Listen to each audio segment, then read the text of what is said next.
गृहस्थ जीवन और उसके सुख जो तेरी रेखाओं में है ना, वो सदैव सदैव के लिए मिट जाएंगी। तेरी पक्षी प्रजाति सदैव सदैव के लिए समाप्त हो जाएगी। ये इस मां का श्राप है।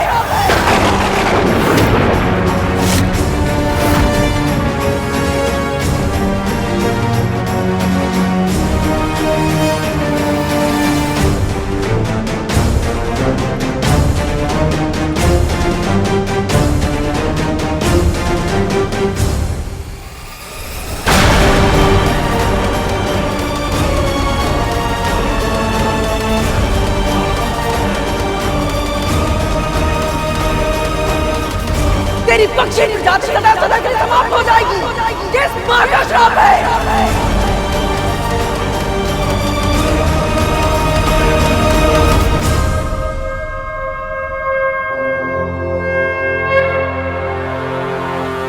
ऐसे मुस्कुरा क्यों रहे आप प्रभु? मेरी माओ को रोते हुए देखकर प्रसन्न है, या फिर ये देखकर कि मेरे भाइयों को एक एक श्वास के लिए संघर्ष करना पड़ रहा है, या फिर मुझे इतना विवश, इतना असहाय देखकर प्रसन्न है आप? तो आज मेरी दोनों माएं मुझे अपने ही भाइयों का हत्यारा समझ रही हैं और आप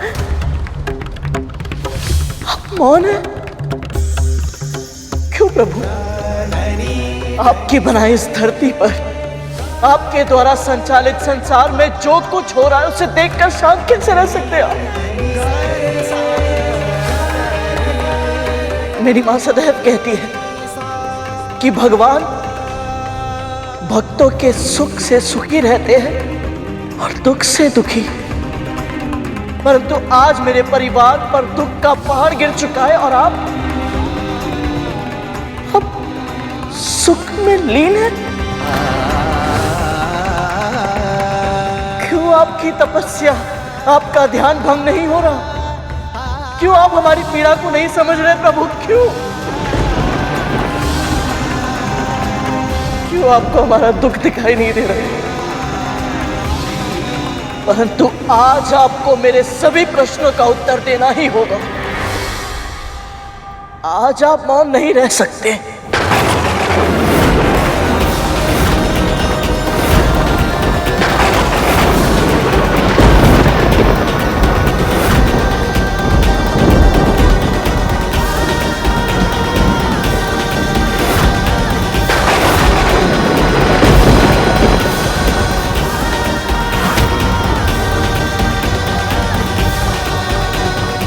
मेरी मां ने सदैव आपकी ही भक्ति की है प्रभु, और वो सदैव यही कहती है जहां सत्य होता है ईश्वर भी वही विद्यमान होते हैं। इसलिए आज आपको मेरे सत्य को उजागर करने आना ही होगा प्रभु, आना ही होगा आपको।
गरुड़,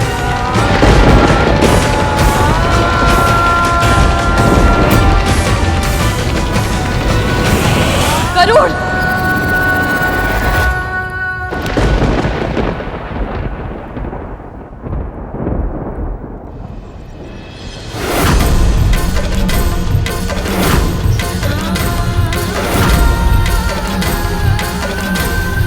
लेकर जाए तू?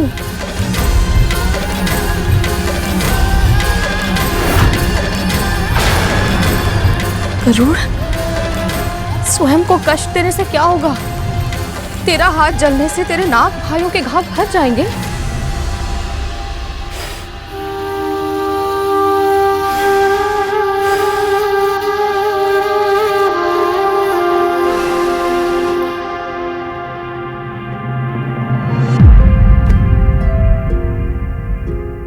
बड़ी माँ ने मुझे जो कहा, माँ,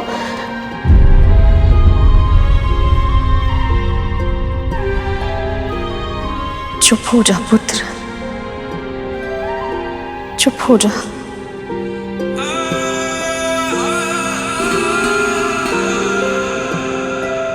पता है माँ, बड़ी माँ के कटु वचनों से मुझे इतना दुख नहीं हुआ, परंतु आपने मेरी ओर ऐसे क्यों देखा? माँ, आपकी दृष्टि में उल्लाहना का भाव था, निराशा का दुख, क्रोध था। क्या माँ, आपको सच में ऐसा लगता है कि मैंने जानबूझकर मैंने किसी की हत्या करने का प्रयास नहीं किया है माँ। मैंने कोई पाप नहीं किया है। तेरी माँ तुझे अच्छी तरह जानती है। कभी स्वप्न में भी नहीं मानूंगी कि तू कोई पाप कर सकता है गरुड़। मैं तो बस तेरे लिए चिंतित थी। मेरी दृष्टि में जो उल्हाना का भाव तूने देखा वो मेरे लिए था। निराशा महारानी के लिए और क्रोध उस नियति के लिए था जिसके कारण तुझ पर इतना बड़ा आरोप लगा। तेरी माँ तुझे पहचानती है, तुझ पर अखंड विश्वास करती है तेरी माँ।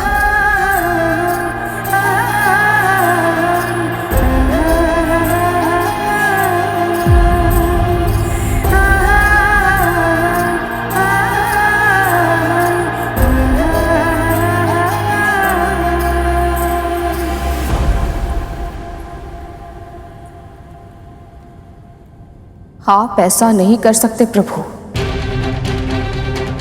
जानती हूं मैं, वरदान देने से पहले आप सदैव अपने भक्तों की परीक्षा लेते हैं ताकि उस प्रक्रिया के माध्यम से हम स्वयं को आपके आशीर्वाद योग्य बना पाए। पर एक मां की इतनी बड़ी परीक्षा तो आप भी नहीं ले सकते। यह अधिकार आपको भी नहीं है नारायण।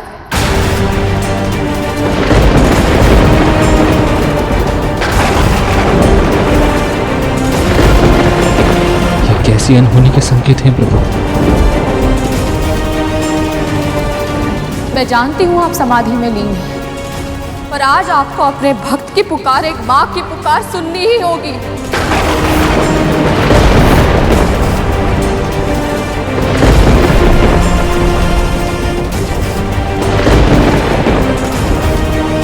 मैंने और मेरे पुत्र ने मन से, वचन से, कर्म से कभी किसी का अहित नहीं किया, और इसका साक्षी और कोई हो ना हो, आप स्वयं है नारायण।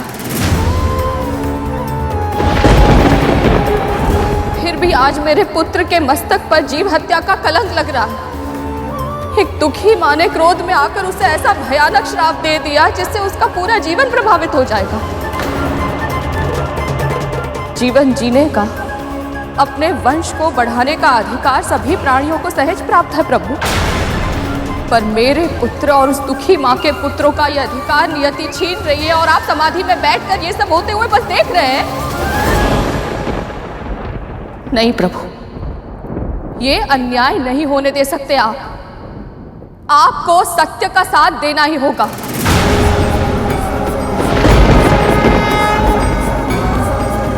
मेरा पुत्र निर्दोष है, ये सिद्ध करना ही होगा आपको।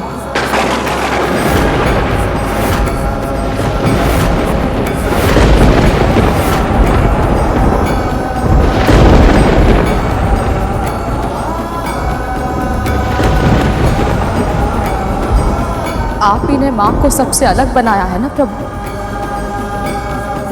जब एक स्त्री माँ बनती है ना, तो केवल उसके तन में नहीं, उसके मन में, उसके हृदय में, यहाँ तक कि उसकी आत्मा में भी परिवर्तन आ जाता है। उसमें सृजन की शक्ति आ जाती है। और आज उसी शक्ति का आह्वान करते हुए मैं आपको पुकार रही हूँ। आप मेरे इस पुकार को अनसुना नहीं कर सकते प्रभु।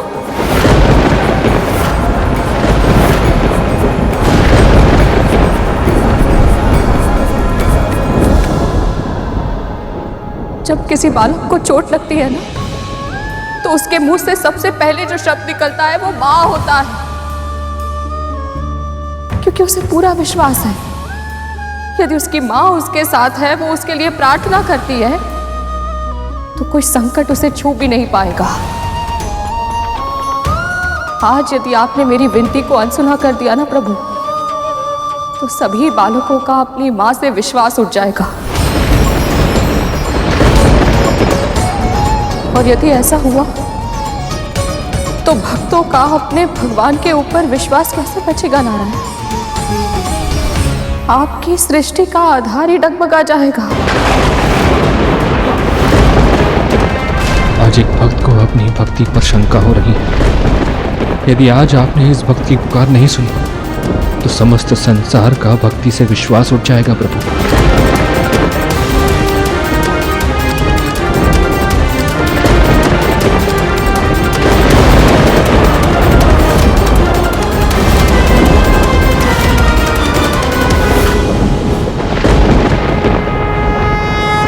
प्रभु, मेरी माँ, मेरी गुरु, आपकी महान भक्त आपको पुकार रही है। मेरे भाइयों के प्राण संकट में है प्रभु। उनका दर्द मुझसे देखा नहीं जा रहा। उन पर कृपा कीजिए प्रभु।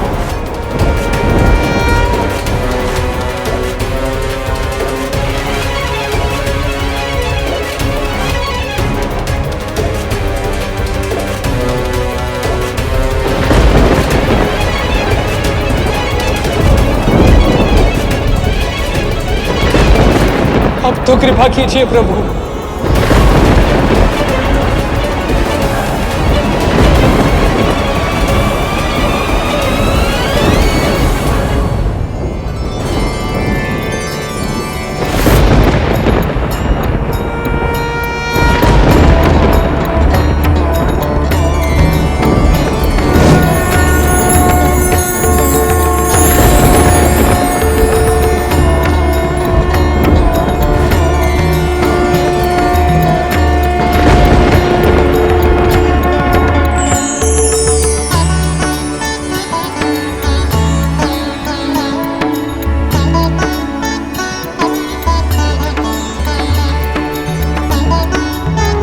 प्रभु,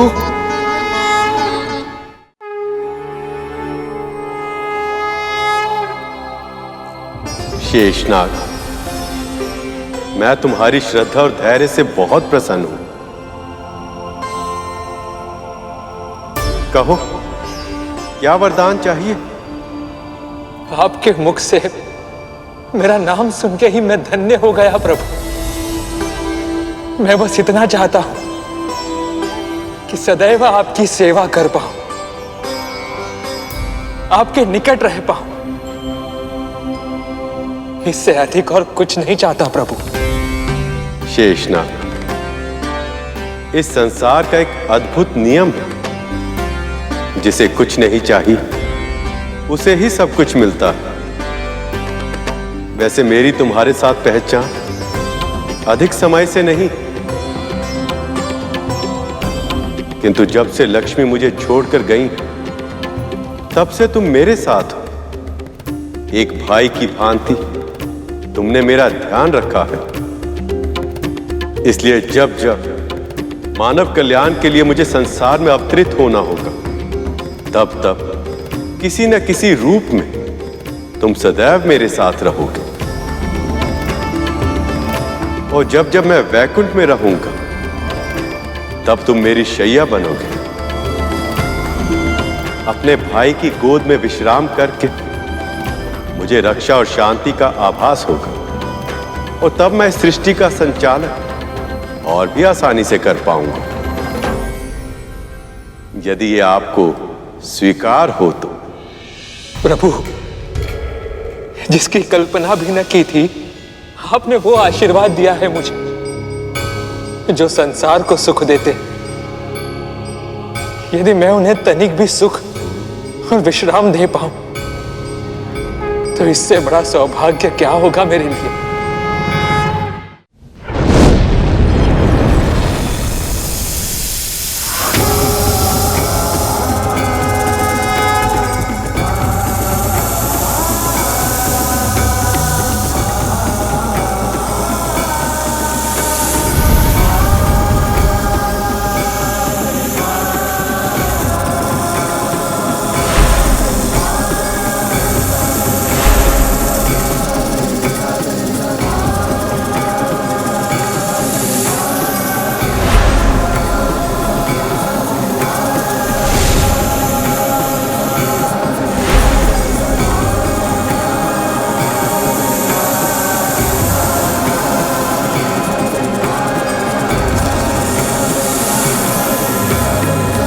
शेषनाग, तुम मेरी शैया तो बन गए, किंतु तुम्हारा हृदय इतनी तीव्र गति से धड़क रहा है कि मैं विश्राम नहीं कर पा रहा हूं।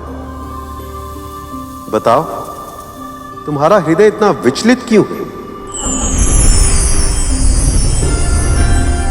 क्षमा कीजिए प्रभु, पर जो भी मन में है निसंकोच कहो शेष। प्रभु, आपके समाधि से बाहर आने से पहले जो व्यथा मेरे मन में थी, वो अब भी वही है।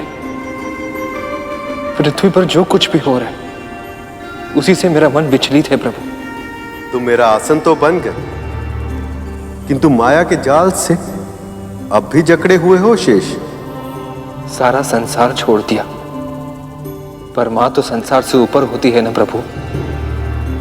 मेरी मां कद्रू ने क्रोध में आकर मेरे भाई गरुड़ को इतना बड़ा श्राप दे दिया कि मैं कुछ सोच ही नहीं पा रहा हूं कि किसके लिए दुखी हूं।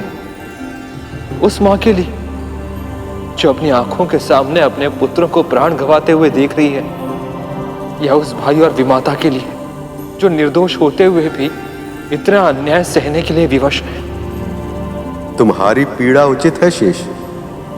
बताओ, मन में इच्छा क्या है? मेरे भाइयों के कष्टों का निवारण कीजिए प्रभु। उन्हें जीवन दान दे दीजिए ताकि मां कद्रू का श्राप सार्थक न हो पाए और गरुड़ और विमाता विंता का भी उद्धार हो जाए।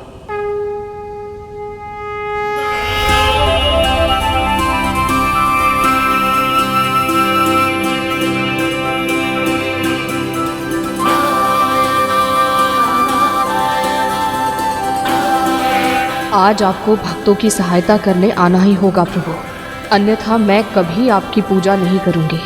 आप पर से मेरी आस्था खत्म हो जाएगी। प्रभु, आपको आना ही होगा, आना ही होगा आपको।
देवी विंता, आपने सही कहा था। सृजन की शक्ति होने के कारण इस सृष्टि में एक मां का स्थान ईश्वर से भी ऊंचा होता है। जब एक मां पुकारती है तो ईश्वर को भी आना पड़ता है।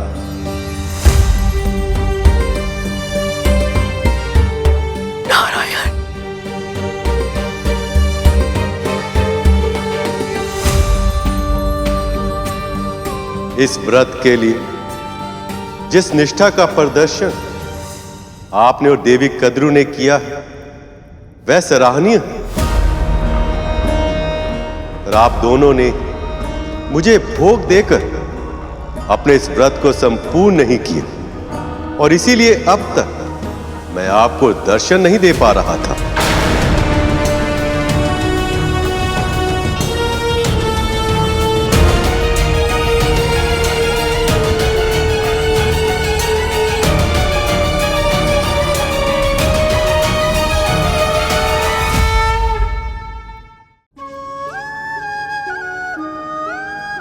मैं अभी लाई प्रभु।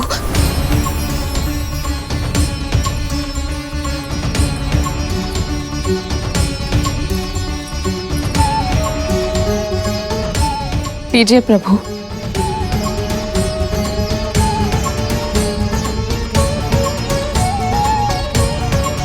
न जाने ये भीषण भूल कैसे हो गई, हमें क्षमा कर दीजिए। ममता के आवेग में हुई भूल नहीं कहलाती। मैं तो वैसे ही प्रेम का भूखा हूं, जिस प्रेम और अधिकार से आपने और आपके पुत्र ने अपने मन की बातें मुझसे कही हैं। मेरा मन तो उसी से भर आया है। देवी कद्रू, आप दोनों का व्रत सफल हुआ। अब आपको इसका फल मिलेगा। आपकी इच्छा अवश्य पूरी होगी। उठिए, आंखें खोलिए कद्रूनंद, आंखें खोलिए कद्रूनंद, आंखें खोलिए कद्रूनंद, आंखें खोलिए कद्रूनंद।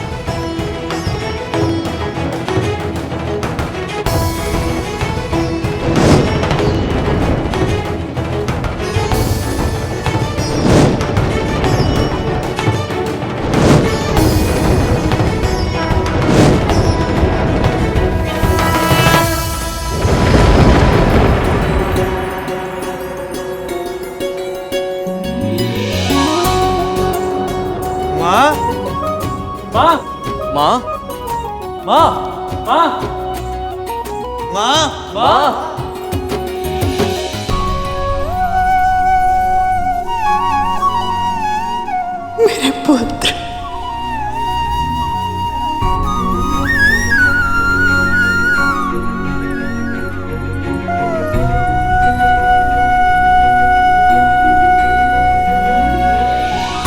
प्रभु, इस व्रत को सफल बनाने के लिए गरुड़ ने जो प्रयास किए हैं, उनके प्रभाव से इसका प्रायश्चित पूरा हुआ। वैसे भी सभी नाग जीवित हैं, इसलिए जीव हत्या ना होने के कारण देवी कद्रू का श्राप भी फलीभूत नहीं होगा। जिसके जीवन के लक्ष्य बड़े हों, उसके मार्ग में समस्याएं भी अधिक आती हैं। तैयार हो जाओ गरुड़, अब तुम्हारे मार्ग में शीघ्र ही अनेक बाधा विघ्न आएंगे, अनेक परीक्षाएं होंगी, पर स्मरण रहे, स्वर्ण अग्नि में तपकर ही कुंदन बनता है।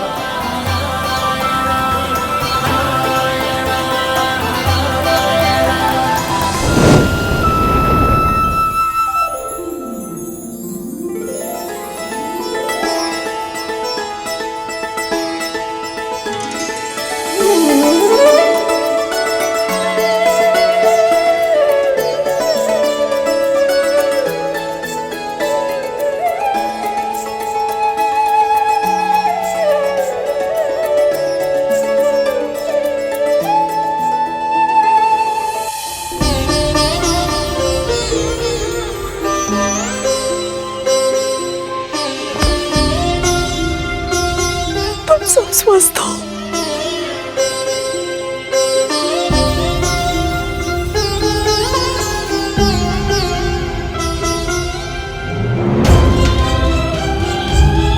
आज के बाद कोई भी आपदा या विपदा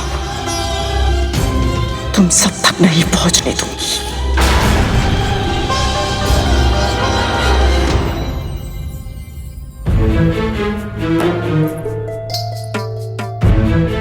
दीर्घायु। तूने तो भयभीत कर दिया था हमें। ये तो माँ का विश्वास था जिसने हमें साहस दी। सही कहा।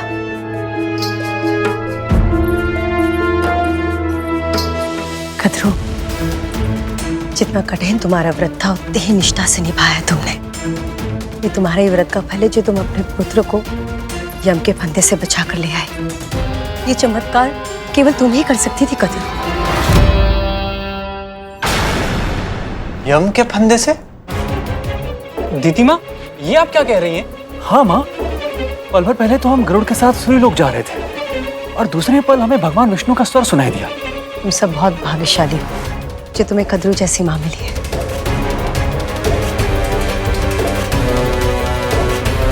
इसकी प्रार्थनाओं के कारण आज तुम सब जीवित हो, वरना वो विंता और गरुड़, उसके कारण तो तुम सब लगभग मर ही चुके थे।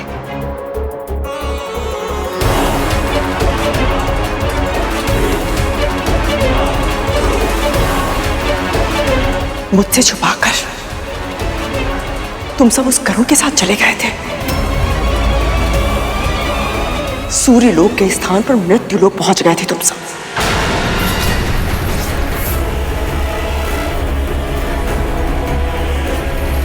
इस बार तो मैंने तुम सबको सुरक्षित कर लिया, किंतु अगली बार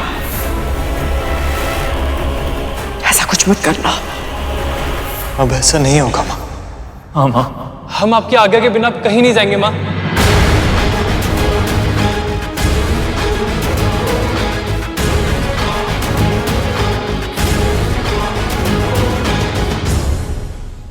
ये तो अनुचित है प्रभु। कद्रू माँ भी जानती हैं कि विंता माँ और गरुड़ के बिना नाग भाइयों का जीवित रहना असंभव था। फिर भी उनके स्वभाव में कृतज्ञता है, कृतज्ञता नहीं। ऐसा आभास होता है जैसे विंता माँ और गरुड़ की अच्छाइयों को पूरी तरह नकार दिया है इन्होंने। और दूसरी ओर विंता माँ और गरुड़ भी विचित्र है। जीवित पुत्री का व्रत को सफल बनाने के लिए कितना कुछ किया है उन्होंने, और ये दोनों उसका श्रेय भी नहीं ले रहे। जानते हो ऐसा क्यों है शेष? क्योंकि कद्रू के मन में अभिमान और स्वार्थ के भाव प्रबल है, जबकि विंता और गरुड़ के मन में भक्ति और परोपकार के भावों की प्रधानता है। जब कोई पाप करता है तो उसे लगता है कि उसे कोई नहीं देख रहा, पर मैं देख रहा होता हूं। इसी तरह पुण्य करते समय भी जब कोई ये सोचे कि कोई उसे देख रहा है या नहीं, तब भी मैं उसे देख रहा होता। विश्वास करो शेष, अपने अपने कर्मों का फल हम सबको भोगना पड़ता है। प्रभु, आपने गरुड़ से कहा था कि उसके जीवन के लक्ष्य बड़े, इसीलिए उसके सामने समस्याएं भी बड़ी आएंगी। किंतु आप किस लक्ष्य की ओर संकेत कर रहे थे? जब से असुरों को गुरु शुक्राचार्य के माध्यम से संजीवनी विद्या प्राप्त हुई है, तब से वह निर्भय हो गए। आपकी महाकठिन तपस्या से मैं प्रसन्न हुआ ऋषि भार्गव। केवल एक ही वरदान चाहिए मुझे, व्रत संजीवनी विद्या। स्वर्ग प्राप्त कर लेने के बाद भी उन्होंने देवताओं को सताना, उनका शोषण करना नहीं छोड़ा। देवता भी उनके भय से छुपने पर विवश हो गए। ऋषि मुनियों की तपस्या में, उनके दैनिक कार्यों में व्यवधान आ रहा है, और श्री लक्ष्मी के समुद्र के भीतर समा जाने के कारण पृथ्वी पर अव्यवस्था फैल गई है। पर अब इस अव्यवस्था को दूर करने का समय आ गया। अब पृथ्वी पर पुनः मुझे संतुलन स्थापित करना होगा, और इसके लिए मित्र और शत्रुओं को साथ लाना होगा। विरोधियों को एक दूसरे की सहायता करने के लिए प्रोत्साहित करना होगा। अब मुझे कुछ ऐसा करना होगा शेष, जो इस संसार ने आज तक ना देखा हो और ना ही सुना हो। मेरी इस योजना में गरुड़ एक बहुत ही महत्वपूर्ण भूमिका निभाएगा, पर ऐसा करना उसके लिए आसान नहीं होगा। प्रभु, ऐसा क्या करने वाले हैं आप? जानता हूं तुम्हारे मन में बहुत सारे प्रश्न हैं शेष। उन सभी के उत्तर तुम्हें सही समय आने पर मिलेंगे। पर अभी मुझे जाना होगा। एक मां बहुत लंबे समय से मेरी प्रतीक्षा कर रही है। ओम नमो नारायणाय नमः। ओम नमो नारायणाय नमः। ओम नमो नारायणाय नमः। आपकी तपस्या सफल हुई देवी अदिति।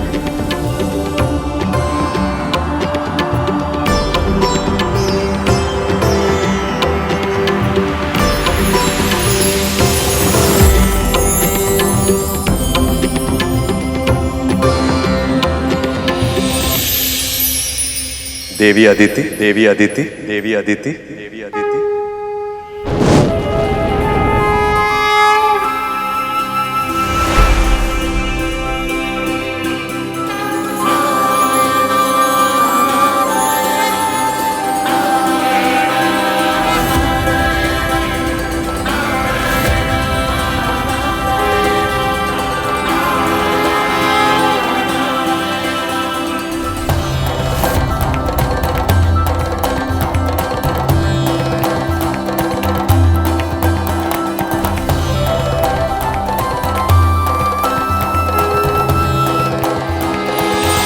नारायण, अब इन आंसुओं को पहुंचने का समय आ गया है। आपने ये भीषण तपस्या अपने पुत्रों की प्राण रक्षा के लिए, उन्हें सामर्थ्यवान बनाने के लिए और उनका खोया हुआ सम्मान उन्हें लौटाने के लिए की। पर यह तब तक संभव नहीं जब तक देवी लक्ष्मी वापस लौट नहीं आती।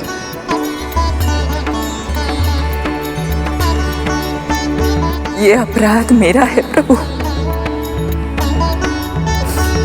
मैं ही अपने पुत्र को अहंकार से नहीं बचा पाई, जिसके कारण महर्षि दुर्वासा का श्राप मिला। तूने विजय श्री की प्रतीक परम पूजनीय रुद्राक्ष की माला मेरे आशीर्वाद और उससे भी अधिक मेरे आराध्य भगवान शिव के वरदान का अपमान किया है। आज से तू और तेरे सभी देवता श्रीहीन हो जाएंगे। तेरा ऐश्वर्य भूमि में मिल जाएगा, श्री समुद्र में चली जाएगी। ये मेरा श्राप है तुझे। और आप और देवी लक्ष्मी विरह की असहनीय पीड़ा सहने पर विवश हो गए। देवी अदिति, पुत्र की भूल के लिए आप स्वयं को अपराधी मत मानिए। आप भली भांति जानती हैं कि प्रत्येक व्यक्ति अपने कर्मों के लिए स्वयं उत्तरदायी होता है। मैं आपकी तपस्या से प्रसन्न हूं और इसीलिए आपके पुत्रों के कष्टों के निवारण के लिए मेरे पास एक उपाय है, जिससे न केवल देवताओं का खोया हुआ मान सम्मान वैभव लौट आएगा, अपितु इस संसार में श्री भी लौट आएंगे। अब आप मेरा ये संदेश अपने पुत्रों को दें कि वह शीघ्र अतिशीघ्र मुझसे आकर भेंट करें। उनका कल्याण होगा। आपका कोटि कोटि धन्यवाद।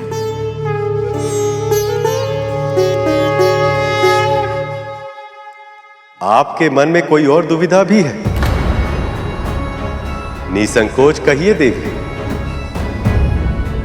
प्रभु, मुझे ऐसा आभास हो रहा है कि मेरी तपस्या के सफल होने का कारण कोई और भी है,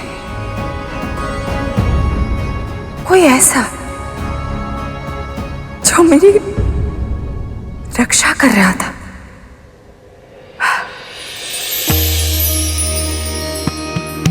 वो देखिए प्रभु। कोई बताए या ना बताए, किंतु मां का हृदय जान ही जाता है। वो परोपकारी कोई और नहीं, आपकी बहन विंता का छोटा पुत्र गरुड़ था।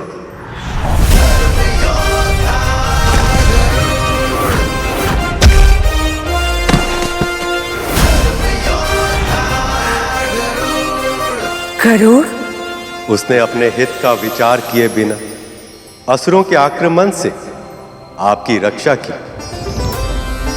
भविष्य में भी आपके पुत्रों की सफलता के लिए उसका साथ आवश्यक होगा।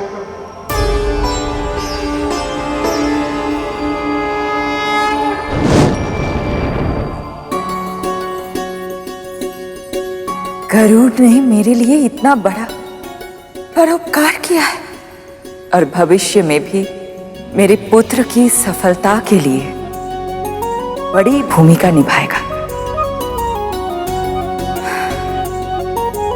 मुझे शीघ्र ही उससे मिलना चाहिए।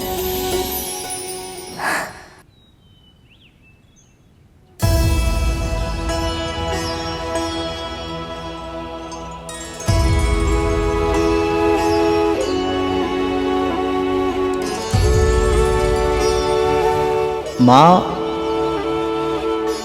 प्रभु विष्णु ने कहा था अब मेरे मार्ग में अनेक बाधा विघ्न आएंगे, अनेक परीक्षाएं देनी होंगी मुझे। इसका अर्थ क्या हो सकता है माँ? प्रभु विष्णु की लीला तो वो ही जाने। मैं तो बस इतना जानती हूँ, उन्होंने ये भी कहा था कि स्वर्ण अग्नि में तपकर कुंदन बनता है।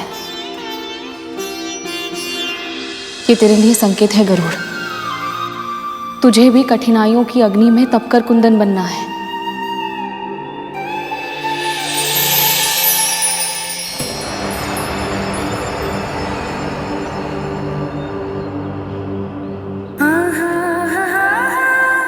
मैं पूरा प्रयास करूंगा माँ, आपकी आशाओं पर खरा उतरूंगा मैं। मुझे विश्वास है। बस कभी भी अपने भीतर मैं की भावना अर्थात अहंकार मत आने देना। सदैव यही मानना कि जो हो रहा है वो करने वाले प्रभु विष्णु ही हैं। तो केवल माध्यम है और कुछ नहीं।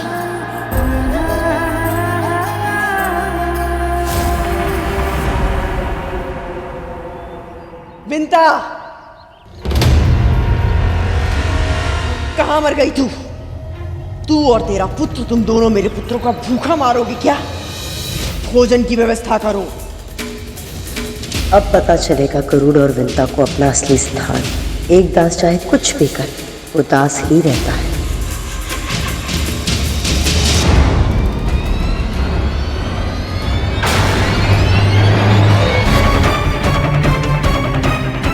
ये क्या, कदरू की इतनी तीखी बातों पर भी इनका कोई असर नहीं हुआ। विंता जी, राजकुमार और साग मांग रहे हैं। हाँ, दोबारा बना दिया है, वहां रखा है। विंता जी, लड्डू वो रखे हैं, ले जाओ।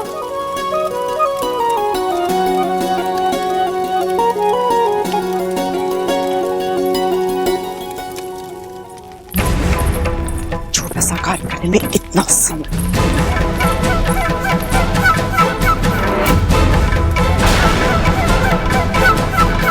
खीर बनने में कितना समय है?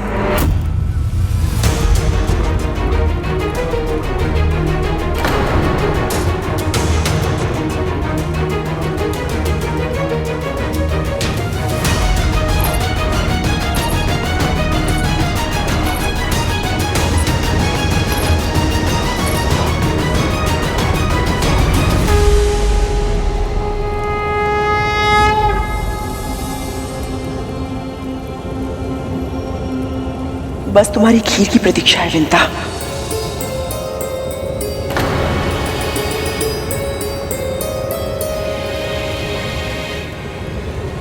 तुम्हें तो पता है ना, मेरे पुत्रों को खीर कितनी प्रिय है।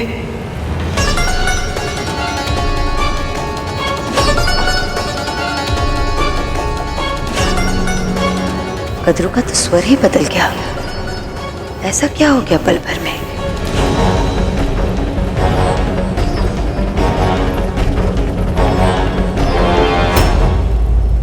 अदिति दीदी,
इनके चेहरे की मुस्कुराहट बता रही है कि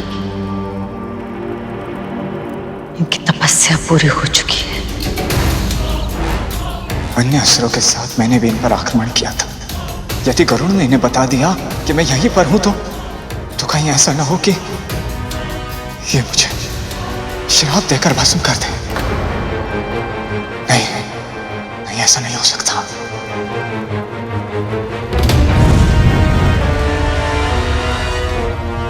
राहुल तो चला गया,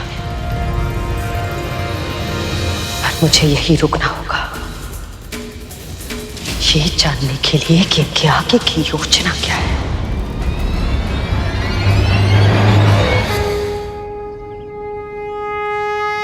कल्याण हो।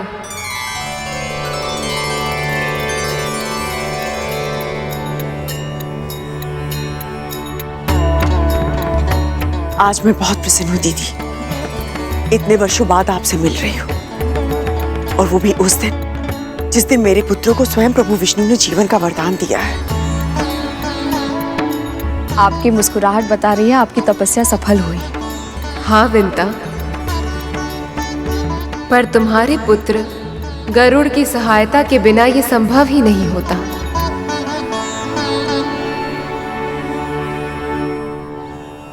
कहाँ है वो?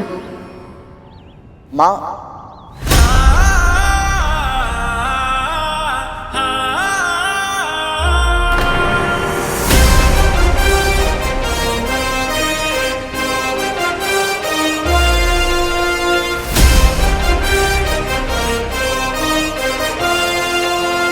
प्रणाम दीदी माँ।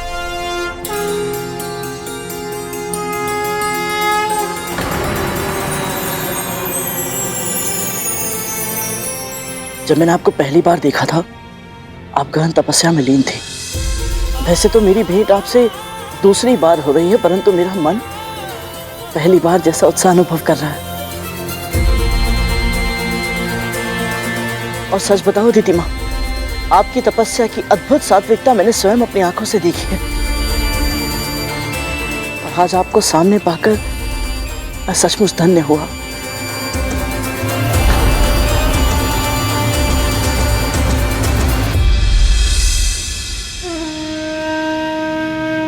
दासत्व का धागा अवश्य कद्रू ने गरुड़ को भी दास बनाया होगा।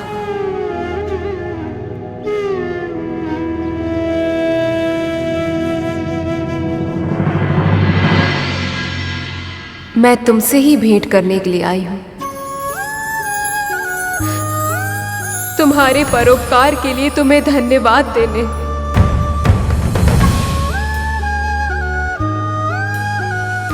आप पुत्र भी कह रही हैं और धन्यवाद भी दे रही हैं।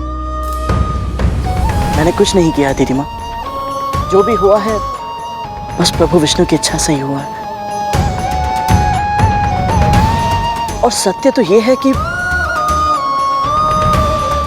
मुझे आपको धन्यवाद कहना चाहिए, क्योंकि आपके दर्शन करने के बाद ही दीदी माँ के माध्यम से मुझे अपनी माँ के दासत्व के बारे में सब कुछ पता चला।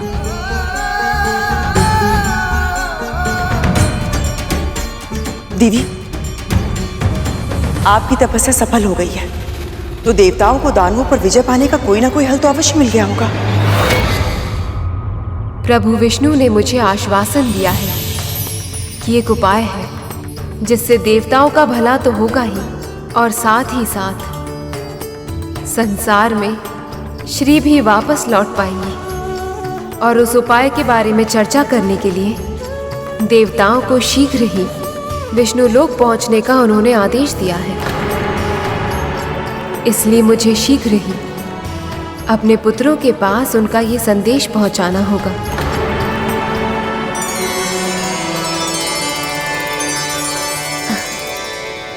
विंता, तुम्हारा पुत्र शक्तिशाली तो है ही, और इसका अनुभव मैं पहले ही कर चुकी हूँ,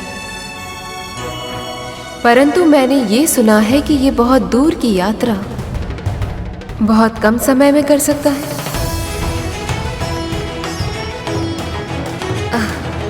इसलिए यदि तुम्हारी अनुमति हो तो मैं अपने पुत्रों तक पहुंचने के लिए इसे अपने साथ ले जाना चाहती हूँ।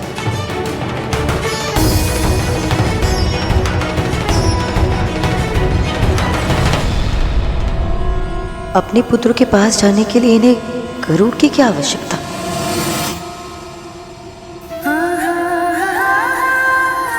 आपकी सेवा करना गरुड़ और मेरे लिए सौभाग्य होगा दीदी। पर क्या?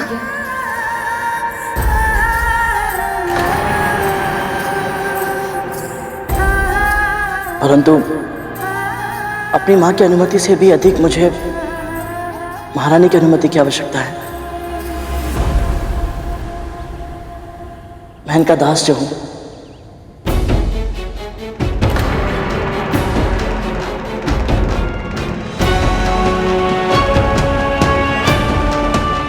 तुम्हारा सेवक यदि कुछ समय के लिए मेरी सहायता करे तो तुम्हें कोई आपत्ति तो नहीं है ना?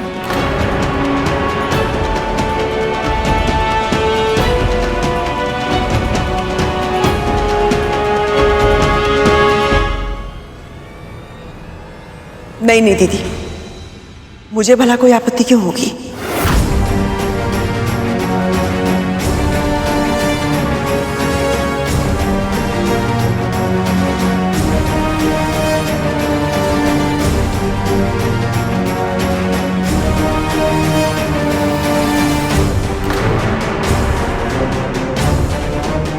कद्रू, तुम ये ठीक नहीं कर रहे हो। माँ, अधिक श्रम मत कीजिएगा और अधिक चिंता भी नहीं। समय पर भोजन कर लीजिएगा, जल पीना मत भूलिएगा और विश्राम कर लेना माँ, क्योंकि आपने अभी अभी कठिन व्रत रखा है और मेरे यहाँ से जाने के बाद आपका ध्यान रखने वाला कोई होगा भी नहीं। अब बस भी कर दे। मेरी बातों को परिहास में मत लीजिए। आप वचन दीजिए माँ कि आप अपना ध्यान रखेंगे, अन्यथा मेरा पूरा ध्यान केवल आप पर ही होगा और मैं अदिति माँ और देवताओं की सहायता नहीं कर पाऊंगा। दीजिए वचन। हाँ हाँ, वचन देती हूँ। कुछ अधिक बड़ा नहीं हो गया है तू? मुझे निर्देश दे रहा है। मैं तेरी माँ हूँ कि तू मेरी माँ है? हाँ, बातों में मत उलझाइए। आपने वचन दिया है, अब इसका पालन करना पड़ेगा आपको। करूंगी पालन, अवश्य करूंगी। ध्यान रखूंगी मैं अपना, और तू भी अपना ध्यान रखना।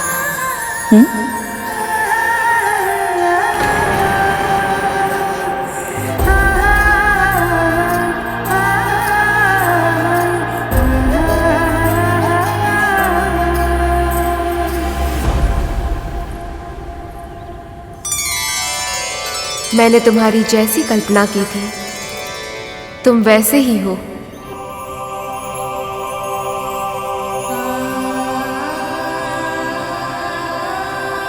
मैं जानती हूं कि तुम अपनी मां के लिए अत्यंत चिंतित हो, पर मुझे ऐसा आभास है कि शीघ्र ही तुम्हारे कष्टों के दिन बीतने वाले हैं। और प्रभु विष्णु ने चाहा तो मेरे पुत्रों के उद्धार के साथ साथ तुम्हारी मनोकामना भी अवश्य पूरी होगी।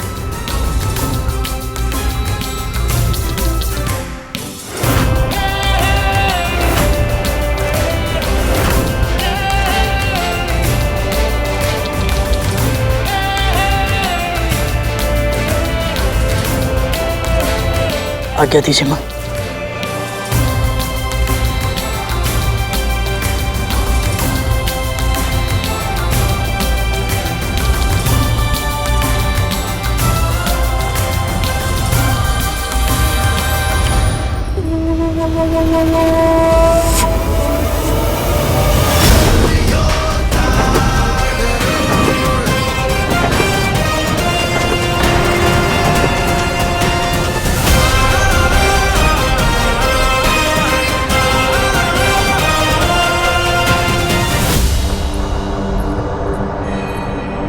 गरुड़ को अदिति माँ के साथ जाने की आज्ञा क्यों दी माँ आपने?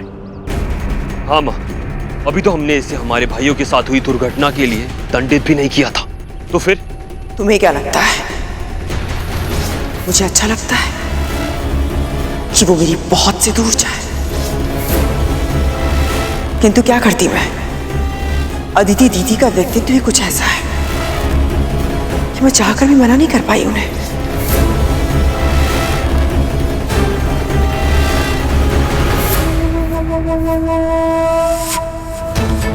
कर तो मैं भी कुछ नहीं पाई अदिति दीदी के सामने, पर अब मैं शांत नहीं बैठ सकती। मुझे शीघ्र ही बलि को बताना होगा कि अदिति दीदी की तपस्या सफल हो गई है और देवता विष्णु से भेंट करने जा रहे हैं।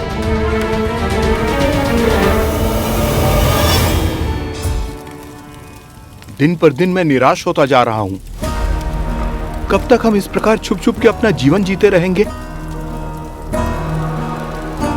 स्वर्ग मिल गया है इन असुरों को, अब भी संतोष नहीं है। हमें ये हर क्षण ढूंढते रहते हैं, ढूंढ ढूंढ कर हमें मारना चाहते हैं। अब क्या करें? उनके गुरु शुक्राचार्य ने उन्हें संजीवनी विद्या जो दे दी है, अब उन्हें मृत्यु से भय नहीं लगता। और इन सब का कारण मैं हूं। यदि मैं अपने अहंकार में दुर्वासा और वाल्खिल्य जैसे महान ऋषियों का अपमान नहीं किया होता, तो ना तो मुझे श्राप मिलता और ना ही हमारी ये दुर्दशा होती और ना ही हमें इस तरह भटकना पड़ता।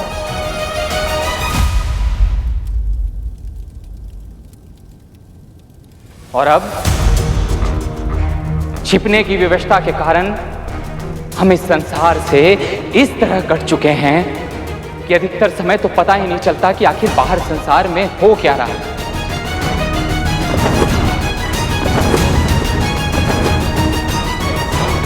ये ध्वनि कैसी है?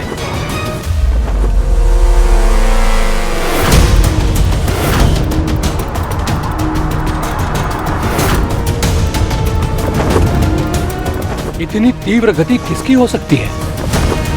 मेरू पर्वत तो वो स्थान है जहां पर पापी अपना पांव तक नहीं रख सकता। फिर ये कौन मायावी राक्षस आ गया?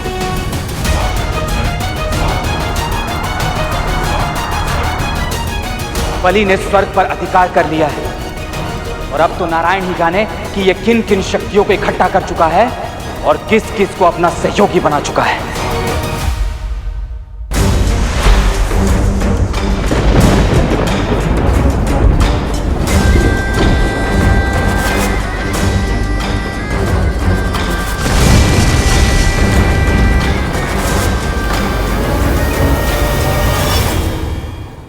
अवश्य ही ये कोई शत्रु है। अगर हम इसे जीवित छोड़ देंगे तो ये हमारे इस गुप्त स्थान के बारे में असुरों को जाके बता देगा। इसका सामना करना होगा, अंत करना होगा इसका।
ठहरो पुत्र।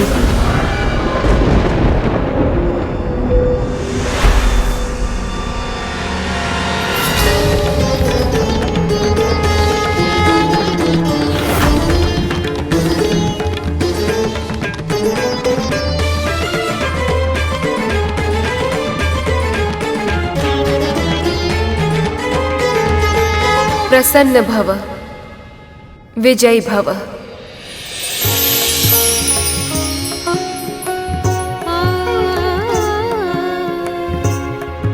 मित्र को शत्रु समझने की भूल मत करो पुत्र। प्रतिद्वंदी नहीं है ये, रक्षक है। मेरी रक्षा और मेरी तपस्या की रक्षा इसी ने की है। अन्यथा वज्रांग की पूरी सेना ने तो कोशिश की थी मेरी तपस्या भंग करने की। पूरी असुर सेना पर विजय पाने वाला ये महापराक्रमी योद्धा तुम्हारी विमाता विंता का दूसरा पुत्र है, गरुड़।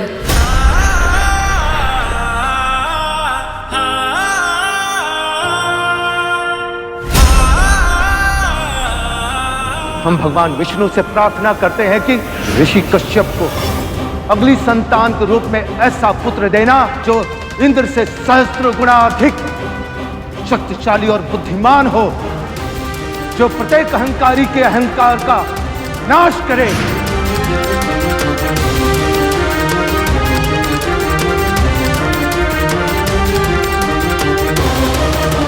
आप सभी को मेरा सादर प्रणाम।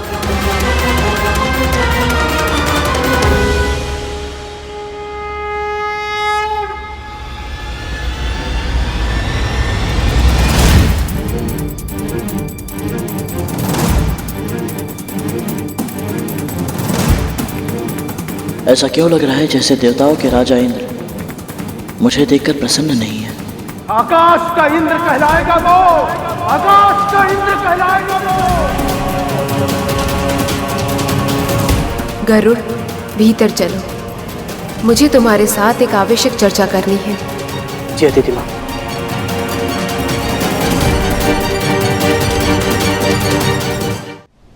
प्रभु, गरुड़ के कारण ही मां आदित्य की तपस्या पूरी हो पाई है, वे सुरक्षित रह पाई हैं। फिर भी देवराज इंद्र गरुड़ को शत्रुता की दृष्टि से क्यों देख रहे हैं? क्योंकि ईर्ष्या की भावना ही विषैली होती है शेष। वो व्यक्ति की बुद्धि को भ्रष्ट कर देती है और मन की अन्य भावनाओं को नष्ट कर देती है। पर ईर्ष्या के जाल में फंसने वाले इंद्र अकेले नहीं, तुम्हारी मां कद्रु भी ऐसी ही। ईर्ष्या के वश में आकर कृतज्ञता की भावना को वो पूरी तरह भूल जाती हैं। पर वो व्यक्ति जो दूसरों के द्वारा किए गए उपकार को सदैव स्मरण रखता है, उसका जीवन के प्रति दृष्टिकोण ही बदल जाता है। वह आसपास की बुराइयों को भूलकर केवल उसे देखता है जो उसके जीवन में शुभ है, अच्छा है। ऐसा गुण रखने वाला व्यक्ति सदैव प्रसन्न और संतुष्ट रहता है, जैसे कि आज देवी विंता है।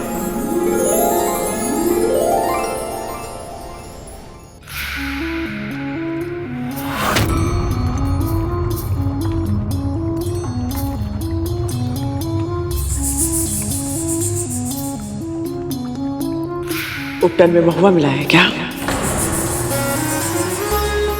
मैं समझी नहीं दीदी। इसके पहले भी तेरा पुत्र कई बार तुझसे दूर जा चुका है, किंतु उसकी अनुपस्थिति में पहली बार तुझे इतना प्रसन्न देख रही हूं मैं। हाँ दीदी, इस बार की तो बात ही कुछ भिन्न है। इस बार मैं गरुड़ के लिए चिंतित नहीं हूँ, प्रसन्न हूँ, क्योंकि अदिति दीदी उसे प्रभु विष्णु का संदेश पहुंचाने के लिए अपने साथ लेकर गई हैं।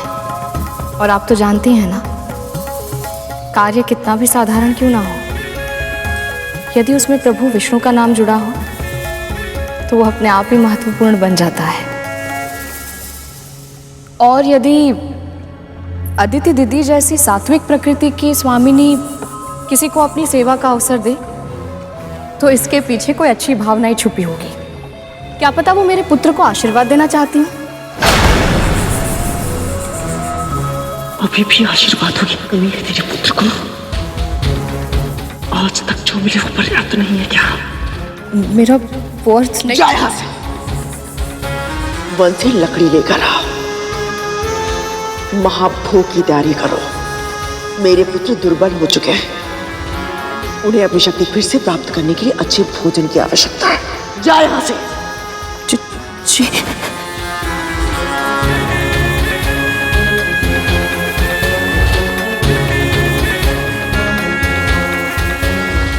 समय आ गया है, ये संसार मेरे पुत्रों को महत्व दे, उन्हें वो सम्मान दे जिसकी वो योग्य है।